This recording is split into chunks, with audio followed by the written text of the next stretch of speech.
Rapunzel. Once upon a time, a man and his wife lived in a little cottage in the shadow of a tall tower. They were very poor, but very happy. On the other side of their garden wall was a vegetable patch. It was full of tasty-looking carrots, cabbages, and tomatoes. But there was never anyone in the patch.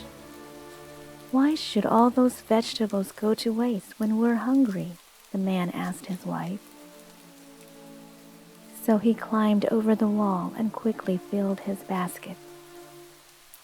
As he pulled a carrot out of the ground, he heard an angry voice. "Who said you could take my vegetables?" It was the old witch who owned the tower. She threatened to cast an evil spell on the man and his wife. "Please don't hurt us," begged the man. "My wife is going to have a baby." "I will let you go," said the witch, "but you must give me the baby when it is born. I will take care for it and treat it as my own." The man was so scared he agreed to everything the witch asked. Soon the man's wife had a baby girl, and the very next day the witch took the baby away. The witch named the baby Rapunzel.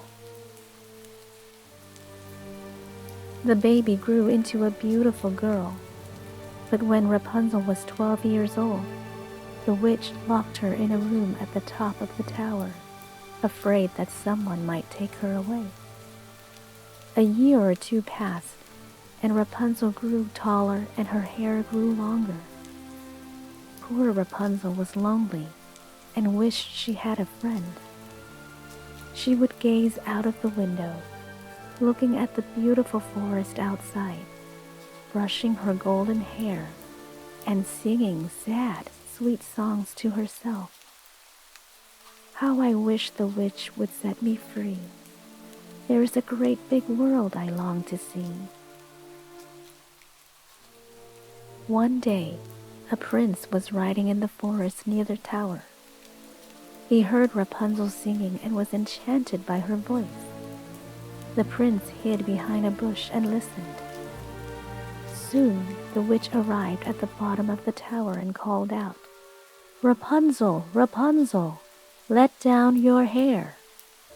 Beautiful Rapunzel appeared at the window and let down her long golden hair for the witch to climb up.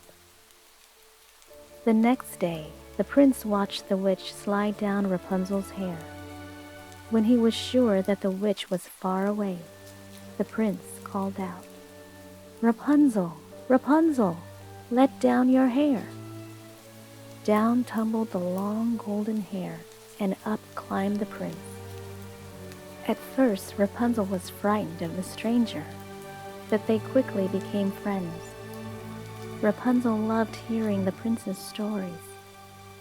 He told her how it felt to run barefoot in a grassy meadow, and how it felt to swim in the cold, blue sea.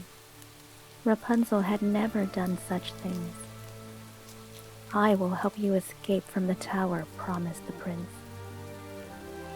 The next day, and for many days after, the prince visited Rapunzel whenever the witch went out.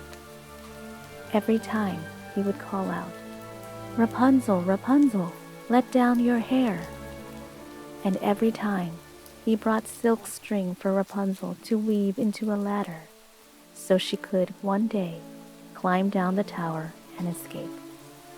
Rapunzel worked on the ladder in secret, and soon it nearly reached the ground. The witch knew nothing of this until once, without thinking, Rapunzel said, "Oh, you are so much heavier than the prince when you climb." The witch was very angry. She grabbed the scissors from Rapunzel's sewing basket and cut up the ladder. Then the witch cut off Rapunzel's long golden hair and cast a spell, banishing Rapunzel deep into the forest. Still angry, the witch waited until she heard the prince call out, "Rapunzel, Rapunzel, let down your hair." Down to the ground tumbled Rapunzel's long golden hair, and up climbed the prince. "Aha!" cried the witch when the prince reached the top. "You've come for Rapunzel, but she has gone and you'll never find her."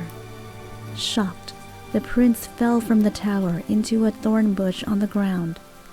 The bush broke his fall, but the thorn scratched his eyes, making him blind.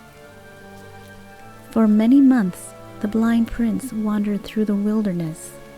Everywhere he went, he called, "Rapunzel, Rapunzel, where are you?"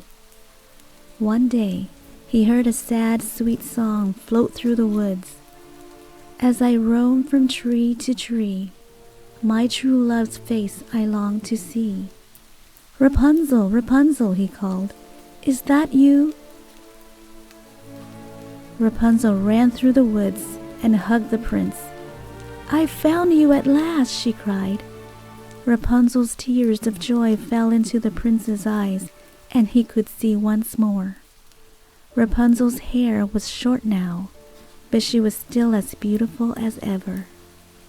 Rapunzel and the prince never saw the witch again, and they traveled the world together, visiting all the wonderful sights Rapunzel had longed to see, and they lived happily ever after.